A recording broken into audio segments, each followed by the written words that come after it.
Bonjour à tous, je m'appelle Cassandra et je souhaite vous aider à trouver des solutions en matière d'orientation. Et oui, ne vous est-il jamais arrivé de douter de vos orientations professionnelles ?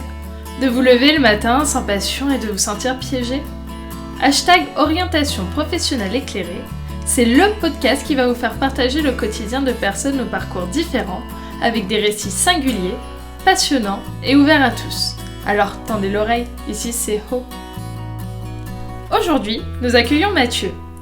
Il a d'abord décidé de s'intéresser à l'armée avant de renégocier ses choix et d'aller vers le domaine de l'art. Il enchaîne maintenant avec une licence d'histoire dans l'espoir de devenir prof. Et oui, qui a dit que l'art et l'histoire ne pouvaient pas être complémentaires ? Si tu veux en savoir plus, ne quitte pas car il va tout expliquer. Alors bonjour Mathieu, merci de participer à notre podcast, donc Hope. Est-ce que tu pourrais un petit peu nous expliquer qui tu es, l'âge que tu as et la formation dans laquelle tu évolues ? Bonjour, du coup moi je m'appelle Mathieu, j'ai 23 ans, bientôt 24. Ce que j'ai fait en formation, ça a été un peu un gros zigzag. Déjà rien que le lycée, j'ai commencé par le lycée. J'ai eu beaucoup de projets de métier dans ma vie depuis que je suis tout petit. Donc par exemple au collège, quand j'étais en 3e, je voulais aller dans l'armée. Ah donc, oui. J'avais fait des recherches, j'avais fait des salons des métiers et j'avais regardé des formations pour qu'est-ce qui pourrait m'aider à être le mieux spécialisé pour ce travail. Donc on m'avait dit de faire un bac pro numérique, c'est ce que j'avais fait une première seconde en numérique. Ça m'a pas du tout plu et au bout de la première seconde je voulais plus du tout être dans l'armée. Donc j'ai vu que mon dossier il était accueilli pas que pour le bac pro, je pouvais faire un bac général. Donc j'avais demandé à être réorienté en lycée général, c'est ce que j'ai fait, et donc je suis refait une seconde générale pour après faire un bac L avec spécialité et option art, donc 8 heures de art que j'ai fait en terminale, mais en première j'ai fait seulement une option, donc 3 heures. Et pour le bac L, c'était plutôt bien passé. J'étais pas du tout dans le côté littérature pour le coup, très peu. C'était pas vraiment la matière à laquelle j'adhérais le plus, on va dire. C'était plutôt l'histoire et l'art pour le coup, et là ça me poursuit encore d'ailleurs, encore aujourd'hui. Et donc après le lycée, j'ai fait une prépa art que j'allais découvrir grâce à ma copine à Bonn. Elle existe encore. Et c'était vraiment une bonne année pour le coup. En fait, c'était une prépa où on était une vingtaine, même pas, dans un village où ils étaient 2000, même pas. Oui, donc c'était vraiment agréable de faire une petite formation ici, juste après le bac, où on n'a pas envie d'être... Enfin, moi en tout cas, j'avais pas forcément envie d'être dans une grande ville comme, je sais pas, Lyon, Paris, et être noyé dans une université avec je sais pas combien de personnes. Du coup, ça m'a vraiment plu d'être dans cette prépa avec très peu de monde, on se connaissait tout le temps et on était presque tous voisins, etc. Donc c'était vraiment une petite famille qu'on avait. Ouais, c'est une autre manière d'apprendre et c'est vrai que c'est vraiment top de se retrouver en petit comité. En plus, cette prépa, justement, elle était ouverte tout le temps, on allait voir des coups avec les profs, parfois, je sais pas si je peux le dire. Il y avait une certaine proximité, quoi. C'est vrai que c'était vraiment une petite famille en fait. Donc c'était une deuxième maison à l'école, donc ça faisait bizarre, mais c'était vraiment agréable. Et après la prépa, donc en fait, c'est une prépa qui prépare au concours des écoles d'art, qui est spécialement faite pour ça, qui dure 1 an. C'était présenté un peu comme la MANA, mais pour les BTS, là c'est vraiment comme la prépa pour les beaux-arts. Ouais, ok.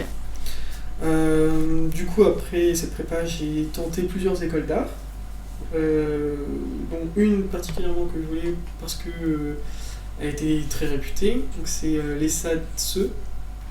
l'ESADSE. ESADSE. C'est l'école supérieure d'art et de design de Saint-Étienne.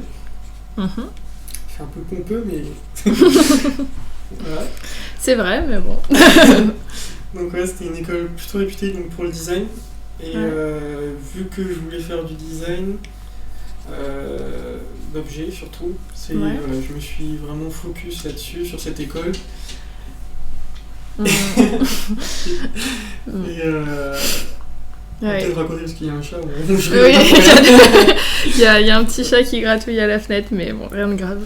Qu'est-ce que je peux dire après après, donc, quand j'ai été accepté à toutes les écoles d'ailleurs, du concours, j'ai choisi donc, celle de Saint-Étienne. Et pendant ma deuxième année, parce que j'ai redoublé, j'avais voulu faire donc, une filière en histoire aussi, un double cursus, parce que C'est possible de rajouter en option ou juste en matière? Non, je m'étais inscrit à la fac en Ah oui, histoire carrément. aussi. Et c'est pour ça que ça m'avait bien aidé de redoubler en Ouais. deuxième année pour pas être en troisième année, faire mon diplôme et en plus de ça attaquer une nouvelle licence. Mhm. Donc ça m'avait permis de faire passer du temps parce que j'avais pas de crédit vraiment à rattraper en deuxième année, très peu, j'avais 2 crédits. Ouais, donc tu t'es dit, allez, tant qu'à Allez, faire. moi, j'ai eu 200 000 pendant toute cette année, renouveler l'histoire, donc c'est ce que j'ai fait. Et là, donc, je suis en troisième année en design. Ouais. J'attaque pour mon diplôme et je suis encore en première année d'histoire.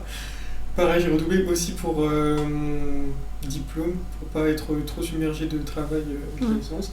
Mais voilà, pareil, il me reste très peu de crédit, je crois que j'ai 9,60 de moyenne et il faut que j'ai 10 pour passer en deuxième année. Peut-être que tu pourras même compenser. Oui, c'est ça. Oui, donc voilà. Il y a un système de compensation, c'est vrai, en post-bac qui permet, par les autres matières, de valider à 10 en compensant avec, du coup, les autres matières dans lesquelles on a eu des plus fortes notes, pour ceux qui ne le sauraient pas. Voilà. Moi, il y a un truc qui m'a interpellée. Tu nous as dit on t'avait conseillé de faire un bac pro numérique pour intégrer l'armée. Alors là, pour le coup, ça me laisse un peu perplexe. En fait, c'est parce que je voulais intégrer la marine. Et vu que toute la flotte française elle est à fond dans la nouvelle technologie, etc. Donc ils ont besoin de personnes compétentes, pas que physiquement, mais aussi dans la technique, pour justement pouvoir servir de tous les appareils électroniques qu'il y a à l'intérieur. Donc c'était pour ça, je pense Principalement. Ouais. Et qu'est-ce qui t'a déplu du coup dans ce bac pro? L'école en elle-même déjà, il y a une très très mauvaise ambiance. Très mauvaise ambiance dans la classe. C'est pas pour critiquer les bacs pro, mais en tout cas, dans ce bac pro là, c'est vrai que je me suis pas du tout fait accepter et rien que ça s'est mal passé. Puis après, je me suis rendu compte que c'était pas du tout ça que je voulais faire de ma vie. Ça reste dans un coin de ma tête, pourquoi pas. Mais en fait, je me reste ouvert à plein de propositions qui vont dans ma vie. Si un jour j'ai envie de faire l'armée, je peux. Bon, ça, c'est pas fermé. Sinon, je peux encore faire d'autres métiers. Donc je voulais m'ouvrir un peu plus que là, dès le départ, me focus sur l'armée. C'est pour ça que tu as choisi de faire un bac général par la suite, parce que c'est vrai que ça laisse quand même pas mal d'ouverture. Surtout que j'avais déjà demandé au commandant là, qui m'avait dit de faire un bac pro, de savoir s'il y a un bac général, je pouvais quand même aller dans l'armée. Il m'a dit oui, pas de souci. Donc allons-y. Ça m'ouvre plus de portes et puis ça me ferme pas sur celle-ci. Donc, pourquoi pas. Comment t'as fait pour choisir ta filière du coup, en particulier la filière L, parce que en bac général, donc on a ES, S et L actuellement, d'ailleurs qui sont en train de se faire remanier, il me semble. Mais à l'époque, si je peux dire ça comme ça, comment t'avais fait pour choisir Comment je peux choisir déjà la S, c'était donc le bac scientifique. C'était fermé pour moi, vraiment pour le coup, j'avais lâché au collège, même si ça me passionnait en primaire, j'étais vraiment à fond. Là ça m'avait lâché, j'avais pas eu des bons profs qui m'avaient bien appuyé sur mes connaissances et qui m'avaient aidé à encore plus approfondir. Donc au contraire, j'avais tout fait pour après, j'avais pas tout fait, mais j'étais vraiment perdu après dans cette matière. Donc ce qui fait que j'avais vraiment beaucoup trop de retard en seconde pour imaginer aller en bac scientifique. Puis après, tous les bacs de commerce ou de... Je sais plus ce qu'il y avait, par exemple, pas dans mon lycée, mais à l'école où j'étais, il y avait... à une autre école de ma ville, il y avait un bac sur social que ma soeur avait fait, et pareil, je me voyais pas là-dedans, c'est pas ça qui me parlait, et c'était vraiment pour le coup la littérature, pas la littérature, mais ce qui est proposé, genre l'histoire, où je me disais, là on va étudier peut-être plus de choses que d'autres matières, que d'autres filières, pardon, et l'art aussi.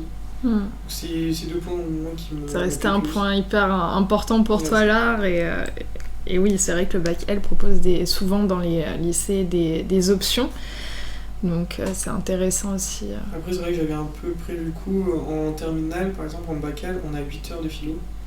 Ça aussi, ça a été un des avantages qu'on n'a pas dans les autres filières, donc c'est ça qui a appuyé aussi une décision.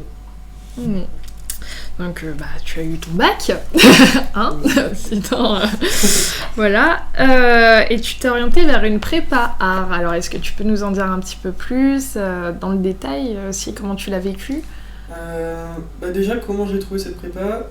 Au départ, j'avais cherché une prépa à Lyon, une prépa art à Lyon. Donc j'avais fait les portes ouvertes, ça m'avait pas du tout plu parce que c'était très élitiste, pour le coup, il le faisait sentir. D'accord. Et donc c'était marche ou crève, si je peux me permettre. Et ça donnait vraiment pas envie, tout simplement. Oui. Après, pour certains, ça les motive, mais pour moi, pas du tout. Et ma copine, à ce moment-là, elle était aussi allée voir une porte ouverte d'une autre prépa, donc celle de Beaune. Et quand on en avait reparlé la semaine, elle m'avait vendu du rêve par rapport à ça. Et j'ai pas posé plus de questions que ça. Je me suis dit, j'ai envie de faire une prépa, pourquoi pas. Et celle-là, elle a l'air beaucoup mieux que celle de Lyon. Donc je m'inscris au concours et je le passe. Et voilà. Je m'étais inscrit aussi quand même au concours de Lyon, au cas où. Finalement, vu que le concours de Beaune se passait avant celui de Lyon, et on avait les résultats aussi avant le concours de la prépa de Lyon, vu que j'avais été pris, j'ai demandé à d'enlever mon inscription. Et comment ça se passe du coup pour s'inscrire dans ce genre d'école Là, c'était pas par par l'APB. Maintenant Parcoursup. Voilà, Parcoursup. C'était vraiment sur leur site. Ils envoyaient des formulaires d'inscription. Et maintenant, il me semble que c'est sur APB, je crois. Parcoursup. Et en termes de concours, c'est ça, hein, t'es passé par un concours. Comment ça se passe un concours pour entrer dans une prépa art? Quelles sont les épreuves, hein, quelque part? En fait, il y a une première partie où il faut une sorte de présélection. Ils envoient donc, pendant la fiche d'inscription, ils envoient aussi une fiche où ils demandent des références culturelles, qui en est, notre dossier scolaire. Je sais plus ce qu'il y avait d'autres aussi. C'est tout, il me semble. Et donc après cette première sélection, ils invitent tous ceux qui sont déjà présélectionnés pour passer un entretien et passer une épreuve. Il n'y en avait qu'une seule, 2 peut-être, je ne me rappelle plus. Ça fait longtemps. En tout cas, je me rappelle d'une épreuve où on avait à analyser une œuvre. Et en une demi-heure, on devait écrire tout ce qu'on pouvait, tout ce qu'on savait, tout ce qu'on pouvait analyser, tout ce qu'on pouvait imaginer sur ces œuvres. Et en plus, même pas, pour le coup, là, c'était pas une seule œuvre, c'était 3 œuvres et on devait les comparer. Donc voilà. Et après donc, ces 30 minutes d'écriture, on avait un entretien avec un jury. Donc il y avait 3 ou 4 profs qui étaient devant nous et qui attendaient qu'on monte tout notre dossier artistique. Et donc on avait des dessins, des sculptures, des maquettes, tout ce qu'on voulait. On étalait ça sur le sol et ils vagabondaient un peu partout autour et ils nous posaient des questions. En fait, c'est plutôt une discussion, c'était pas quelque chose qu'on présentait comme on va présenter aujourd'hui à un entrepreneur et à dire voilà, là la maquette, il y a cette couleur, pourquoi, voilà, ça va être vraiment plutôt une discussion de mes inspirations, de qui je suis, pourquoi j'ai fait ça, pourquoi là on peut voir dans l'ensemble de mon travail il n'y a pas trop de couleurs ou au contraire il y en a beaucoup, etc. Donc c'est juste pour apprendre à nous connaître et pour qu'eux ils savent s'ils ont envie de travailler avec moi ou pas. Et du coup, tu avais fait toutes ces maquettes, toute ta présentation finalement, elle avait été faite en amont, mais avec ton option art au lycée essentiellement, ou tu avais travaillé aussi à côté? Comment tu t'y étais pris? En fait, pendant la terminale, en option art et design, on avait un très bon prof qui nous avait, parce que pour le bac, en tout cas, ces options, on avait une épreuve pour le bac par rapport à ça. Donc pareil, on devait le présenter à un jury, des profs, et ils nous mettaient une note sur ça, sur nos projets artistiques. Et du coup, on avait un prof qui nous avait entraîné sur ça, à préparer notre discours, à préparer notre présentation. Et vu qu'on était suffisamment proches, je lui ai parlé que j'allais en prépa, que j'allais passer un entretien, et il m'avait aussi aidé sur ça. Donc ça s'était préparé surtout en cours, chez moi très peu. J'essayais de me préparer mentalement surtout. Et si j'essaie d'organiser pour le coup mon discours et comment je vais mettre ma présentation, parce que c'est vrai que j'étais un peu perdu quand j'ai fait l'entretien, étant donné que j'avais une pochette d'art et j'avais mis tout en ordre pour faire un fil conducteur avec tous mes projets, et en fait ils ont demandé de tout étaler par terre. Ouais. Donc pour le coup ça m'avait un peu stressé, puis finalement ça s'était bien passé. Mais c'est vrai que j'ai été suffisamment bien préparé grâce à mon option pour le coup. Donc c'est vrai que si vous voulez aller après dans des écoles d'art, c'est bien donc, dès le bac d'essayer au moins d'avoir une sorte de petite mainmise sur une option, même si elle dure 3 heures par semaine. C'est toujours ça pour s'aider pour la suite, oui, parce que quand toucher du doigt un peu ce qu'on pourrait apprendre plus tard en plus grosse quantité, dans ça comme ça. Est-ce que tu as pu noter du coup quelque part un élément qui a fait la différence pour rentrer dans cette école, peut-être les notes, peut-être ta présentation, ou une lettre de motivation d'ailleurs, je sais pas si tu en avais fait une. Une lettre de motivation, non, il n'y avait que Lyon qui en demandé, il me semble. Et pour toi, tu penses que c'est quoi qui a fait la différence ? Je pense qu'il a fait la différence, c'est la modestie. C'est bête à dire, mais si on arrive dès le départ à l'entretien en disant bon, c'est une prépa, mais en fait c'est vraiment pour pouvoir rentrer dans une école, mais je sais déjà ce que je vaux, et en soi c'est juste pour faire plus de projets et c'est tout. Ils vont mettre un veto direct, ce qui est arrivé justement à une des personnes qui est passée devant moi, qui est sortie en pleurant, parce qu'elle était trop assurée en fait. Elle disait en gros vous n'avez rien à apprendre, juste vous avez des ateliers et c'est une année où je vais me servir pour faire plein de projets pour mon école. Et alors que moi j'y arrivais vraiment comme quelqu'un qui voulait apprendre et qui allait se servir des profs pour organiser plus mon travail, pour savoir de quoi je parle, comment le montrer et comment montrer de quoi je parle. Après j'avais un avis critique, j'étais pas page blanche. On m'avait demandé justement, vu que je venais d'un côté de Lyon, on va dire, ce que je pensais du musée de Confluence, vu qu'il avait été inauguré il y a pas longtemps. Donc j'avais déjà un avis critique sur ça, mais je m'étais déjà informé sur les architectes, le groupe d'architectes qui l'avait fait, j'avais regardé ce qu'ils avaient fait autre chose. J'avais dit je peux pas dire que objectivement j'aime la forme de ce musée, par contre je peux pas dire que leur travail il est tout négatif. Il y a un hôtel qu'ils ont fait en Chine où je reconnais qu'il est vraiment intéressant. Et on a parlé de ça et ils étaient pas fermés à dire mais attends, t'as que 19 ans, tu peux pas dire que t'aimes pas un travail d'architecte connu. C'est ça, c'est toujours prendre le...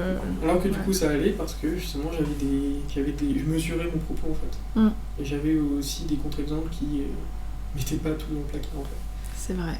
Parce que c'est vrai qu'en sortant de bac, on s'attend à une certaine posture critique, mais en même temps, on sait très bien que souvent on est encore jeune, donc on n'a pas encore toutes les armes et toutes les clés qui permettent d'avoir un discours hyper argumenté, avec un avis hyper tranché.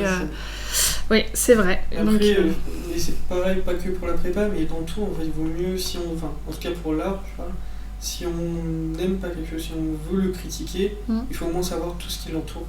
Que ce soit le contexte, que ce soit aussi l'architecte, ce qu'ils ont fait d'autre, que ce soit pourquoi on a fait cette forme.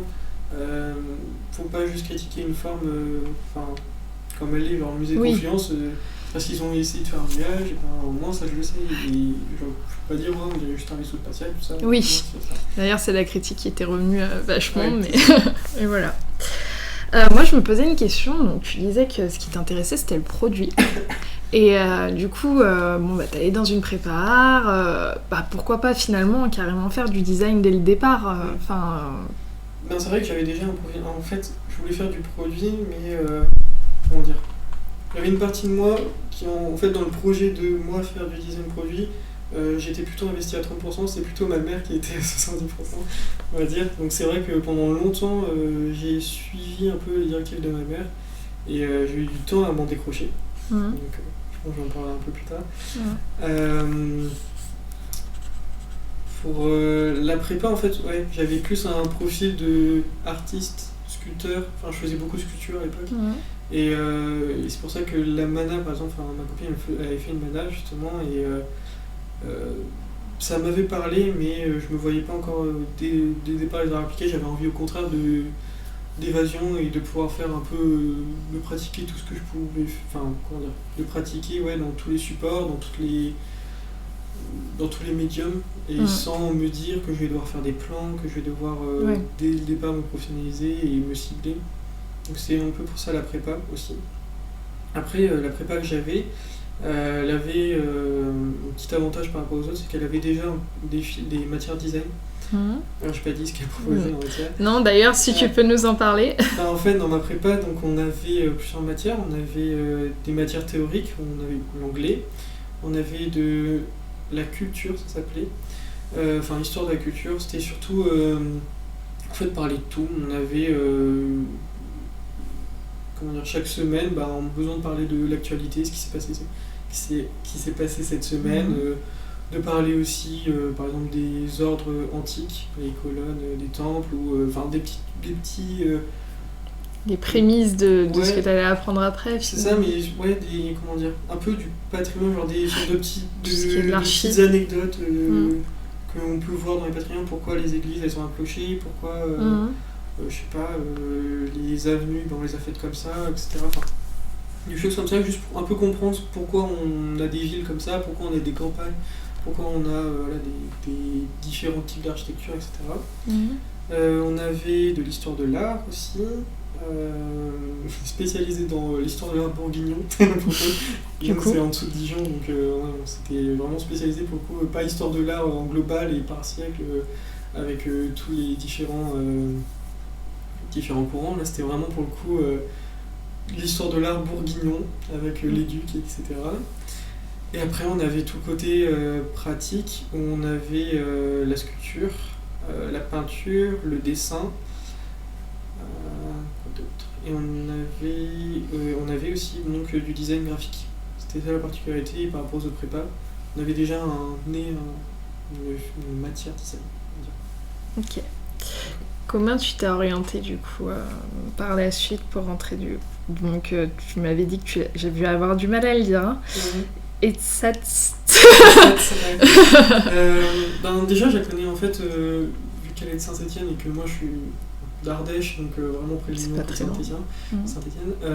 Je la connaissais depuis très longtemps, je crois depuis la primaire je la connaissais, et elle m'a toujours impressionné. Parce que de voir les biennales, la biennale de Saint-Étienne, très connue. Certains connaissent. Donc je la voyais régulièrement, enfin tous les 2 ans, j'allais souvent la voir, presque tout le temps. Et du coup je la connaissais comme ça, et c'est vrai qu'après j'ai pas trop regardé les autres écoles en fait. Quand à la fin de la prépa on demandait de préparer pour nos concours, on nous demandait, la prépa nous avait dit, essayez de demander au minimum 5 écoles, 5 concours. Donc moi j'avais mis d'office Saint-Étienne, et après j'avais regardé un peu des écoles par-ci par-là, voir ce qui pourrait me plaire en objet du coup, ou en espace. Par exemple j'avais regardé Dijon pour l'urbanisation, une filière urbanisme. Ah oui, t'es l'espace à grande échelle, on passe du tout petit objet à la grande échelle. C'est vrai qu'il y avait l'espace qui me parle, là je sais que depuis quelques temps je pense aussi à réorienter après mon diplôme à faire architecture. Mais bon, maintenant c'est plus le cas, ça change beaucoup encore là, je suis encore très perdu dans mes orientations scolaires, donc on verra. Est-ce que du coup là t'es en quelle année? Attends, je crois que je suis en 3e année. T'es en 3e année, donc tu vas boucler ta licence. Je vais boucler ma licence, je vais arrêter, je vais pas faire un master. D'accord. Je vais continuer ma licence d'histoire. Et du coup t'auras une double licence quelque part. Ouais. Après je pense que je vais essayer de faire le master histoire aussi, mais on verra. On verra où ça me mène. Je pense que là je vais me laisser une année au moins, pas sabbatique parce que je vais continuer la filière histoire, mais au moins un truc loin de l'art pour le moment, parce que ça m'a usé. Ouais. Et à voir si j'ai envie de m'y remettre dedans ou pas. Je comprends. Tu nous disais tout à l'heure que tu avais eu une influence certaine par rapport à tes parents. Alors du coup, est-ce que tu peux détailler un petit peu plus cet aspect? En fait, c'est vrai que ma mère, elle aime bien contrôler. Et c'est vrai qu'elle aime bien me promettre un avenir stable, et du coup se promettre à elle-même aussi un avenir stable pour moi. Donc c'est vrai qu'elle essaie de m'orienter à des métiers qui ont des débouchés, des études qui ont des débouchés. Et par exemple, quand j'ai fait une prépa art et où on voyait que j'avais quand même un profil d'artiste et pas de designer, ça l'a bloqué dans le fait où elle se disait qu'un artiste, il est riche que quand il est mort. Oui, ce qui arrive parfois, c'est cliché, mais pas tout le temps non plus. Voilà, et ça arrive pas tout le temps. Et puis, quand bien même les artistes, enfin, tous les artistes que je connaisse, soit ils vivent bien de leur travail, soit ils travaillent à côté et au bout d'un moment, ils vont pouvoir vivre de leur production. Enfin, il y a toujours des moyens de bien vivre quand tu es artiste. Après, c'est vrai que du coup, pour un designer, c'est plus facile, on pourrait penser, parce qu'on peut travailler dans des entreprises directement. Ou alors on peut ouvrir son studio et si on se débrouille bien, si on a des contacts en tout cas, on peut facilement vendre et bien gagner sa vie pendant très longtemps. C'est vrai. Donc c'est pour ça m'avait aidé d'imaginer un métier un peu plus stable. C'est pour ça qu'elle m'avait bien orienté sur le design et moi je me suis dit pourquoi pas. C'est vrai que ça me plaisait de créer, mais au moins en plus créer pour des gens et avec un scénario d'usage, etc. Voilà, ça me plaisait, je me dis pourquoi pas. En plus, vu que je voulais aller à l'école de Saint-Etienne et qu'elle était réputée vraiment pour le design d'objets, je me suis dit ça tombe, tout tombe bien, donc pourquoi pas. Et en fait, pas du tout. En fait, c'est vrai que là, ça m'essouffle beaucoup de travailler dans le design. Je me sens bloqué, mais du coup, là, j'essaie de me remettre doucement à la sculpture. Mais vu que je suis en design, je vais les appliquer quand même à des objets. Mais c'est vrai que voilà, ça m'a essoufflé. J'avais par exemple, depuis ça fait 2 ans que j'ai quand même une bonne panne d'inspiration. Oui, c'est compliqué parce que dans des études où on demande à chaque fois d'imaginer des projets, de concevoir, d'être créatif, tout ça, d'être inspiré, d'avoir une page blanche pendant 2 ans, c'est difficile, c'est compliqué. Donc, Puis après, c'est vrai que du coup pour ma mère, là justement, j'arrive quand même à m'émanciper pour le coup depuis peu. Comment t'as fait du coup pour t'émanciper? C'est vrai que l'influence des parents, elle est quand même assez prenante. Comment on fait? Depuis que je me suis rendu compte que j'étais vraiment arrivé à un tel point avec mon école que ça me plaisait plus du tout, que je savais pas quoi faire et que je commençais à être perdu parce que je me dis si là je continue, parce que j'étais encore en train de me dire de faire un master en design, je me dis ça me plaît pas du tout là maintenant, si je dois encore faire 3 ans ou 4 ans. Bon, ça va être compliqué et puis je sentais que l'histoire ça me manquait, donc c'est pour ça c'est à ce moment-là où je me dis, je suis allé voir ma mère, je lui ai dit écoute, il y a l'histoire aussi qui me plaît, j'arrête pas le design, comme ça tu seras assuré que je peux continuer le design et tout ça, juste au moins ça va pouvoir me dériver un peu l'attention pour faire quelque chose qui me plaît un peu plus. Et je pense que c'est à ce moment-là où je commence à vraiment pouvoir prendre mon avenir en main, on va dire. Avec des choses qui me font vibrer pour le coup. Est-ce que du coup c'est plus l'histoire ta vocation ou c'est plus un autre attrait, une autre formation qui t'intéresse, à laquelle tu avais envie de creuser et pour voir jusqu'où ça t'intéressait? Depuis la prépa en fait, depuis le lycée, j'ai hésité justement entre l'histoire et l'art. Et quand j'étais en prépa, je me suis demandé si je pouvais par exemple essayer de travailler dans le patrimoine. Peut-être une prépa art, ça pouvait pouvoir me lancer dans ces filières-là. Quand j'en avais parlé du coup avec ma prof de culture, elle m'avait dit pourquoi pas, mais elle m'avait quand même conseillé de faire l'école des beaux-arts pour au moins avoir une pratique et peut-être un peu plus de théorie pour potentiellement après faire un patrimoine et sinon d'aller en fac d'histoire. Mais c'est vrai que du coup passer après à demander à ma mère que je prépa art à faire fac d'histoire.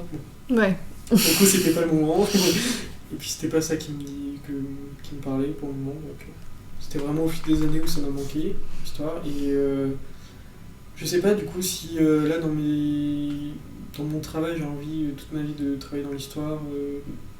C'est encore tôt. C'est encore tôt. Je sais que je veux travailler dans le patrimoine, mais je veux créer aussi. J'aimerais bien en fait, je sais pas, de la réhabilitation. J'aime bien travailler sur ça, genre soit en production artistique, soit au contraire en mémoire, en souvenir, soit en échange, en éducation aussi. Je pense déjà aussi à être prof peut-être. Donc il y a un peu tout ce champ qui va se regrouper. Histoire et art, ça va pas être, c'est pas forcément dissocié. Ça c'est et vrai. Je peux le regrouper. Donc pourquoi pas essayer de faire quelque chose avec ça, avec ces deux filières, on va dire. Ouais. Donc à voir. À voir. Bon, je pose la question un peu à titre informatif, mais je pense que tu as déjà répondu en partie. Tu nous disais tout à l'heure que pourquoi pas l'école d'archi, puis finalement, non, pas du tout. Oui. Qu'est-ce qui t'a fait lever le pied sur ce choix-là ? C'est ma page blanche là, de mon manque d'inspiration. Je me demande si après recommencer une autre école de création, c'est le bon moment. Ouais.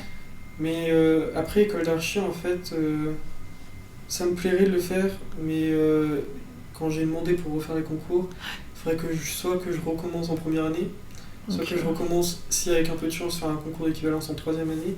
Ouais. Et ça, c'est sigelé, le concours d'équivalence. Et ce serait à Nantes. Mais par contre, ce serait pas, par exemple, je sais pas si j'ai envie de faire de l'architecture de bâtiment. Ouais. Si je regarde à Nantes, c'était surtout pour faire de l'architecture navale. Donc à voir. Je ferme pas la porte, mais là, je pense que je vais me laisser 1 an de réflexion. Et puis, je vais pas préparer le concours dès cette année, je pense. Je vais voir l'année prochaine. Et puis, on verra ce moment. Du coup, j'aimerais te demander comment tu t'es informée, toi, au niveau du bac, pour trouver ta voie post-bac. On avait au lycée 2 cours où on nous apprenait à se servir de APB. On nous avait dit toutes les licences qu'il pouvait y avoir. On avait eu un rendez-vous avec un conseil d'orientation qui n'oriente pas du tout pour le coup. Et on nous avait dit, pour APB, vous pouvez mettre tous vos choix ici, et voilà. Donc moi sur APB, j'avais regardé toutes les par champ d'affection, histoire ou patrimoine ou art, et j'avais regardé toutes les listes qu'ils proposaient. Et à ce moment-là, j'avais regardé sur l'UNICEF aussi, mais sur leur site des écoles. Et vu que j'avais très vite découvert les prépas, c'est vrai que sur APB, j'avais mis quelques filières en histoire, quelques facs en histoire. Et c'est tout. Et après, je m'étais vraiment mis en mode prépa, et à faire les concours. Donc du coup, ça s'est fait très vite. Et je me suis pas beaucoup mis la pression sur ça. Parce que je suis pas quelqu'un qui met beaucoup la pression sur beaucoup de choses. Tant mieux. C'est vrai que je me suis dit, si je mets une fac d'histoire, ça va me plaire. Et je sais que je serai pris. Après, pour les prépares, c'était ma priorité, et vu que ça se faisait pas par APB, et que je l'ai découvert plus tôt, je m'étais quand même mis le focus là-dessus. Est-ce que tu aurais un conseil, un petit mot pour la fin, pour les personnes qui nous écoutent et qui aimeraient... c'est vrai que tu as eu un parcours un petit peu d'expérimentation, j'ai envie de dire, où tu as expérimenté plein de choses, tu as pu te réorienter, te dire ça me plaît pas, ça je vais pouvoir les assembler ensemble pour faire quelque chose. Voilà, est-ce que tu aurais un petit conseil du coup à nous donner ? Écoutez pas vos parents. Non, c'est bien de justement pouvoir se détacher. Il y aura toujours des étudiants des élèves au lycée qui vont avoir des parents qui vont essayer de contrôler la scolarité parce que c'est eux qui vont payer, parce que c'est eux qui ont un droit de regard, par légitimité on va dire, et parce que c'est des parents, alors que en fait ce qui compte c'est vraiment pour le coup soi-même sa propre orientation. Je sais qu'il y en a plein qui vont en architecture ou en école d'art parce que c'est aussi leurs parents qui leur ont dit. C'est mieux de s'écouter soi-même, quitte. Il y en a qui marchent aussi avec des projets à long terme, il y en a qui marchent avec juste ce qui leur fait vibrer sur le coup. C'est bien de juste s'écouter pour le moment, et puis si le projet à long terme, finalement il va pas, moi c'est le cas, le design d'objets finalement il va pas, je vais changer. J'ai fait une fac d'histoire, peut-être que je vais me orienter en architecture. Là je travaille aussi en tant que vacataire au musée de la Mine à Saint-Étienne, donc les musées aussi ça me parle. Donc il y a toujours la filière va toujours ouvrir à quelque chose, pas forcément sur le projet de prime abord qu'on avait en tête, mais justement sur une filière. Et du coup sur une filière que après, peut-être avec l'expérience, va nous plaire un peu plus, et on va se dire ça me correspond plus. Donc il vaut mieux s'écouter, quitte à tester, hein. Faut pas avoir peur de tester et voilà, d'expérimenter, on va dire. C'est bien vrai, les études aussi c'est fait pour ça, hein, finalement. Ouais, Au-delà de se former. Merci beaucoup Mathieu du coup d'avoir participé au podcast et puis à bientôt. Et bien voilà, c'est la fin de cet épisode. Un grand merci à Mathieu de nous avoir partagé son expérience et ses conseils. Merci à vous d'avoir écouté Hope, en espérant que cette expérience enrichisse votre vie et vous aide à ouvrir le champ des possibles. N'hésitez pas à noter notre podcast sur SoundCloud et laisser des commentaires. À lundi pour un nouvel épisode.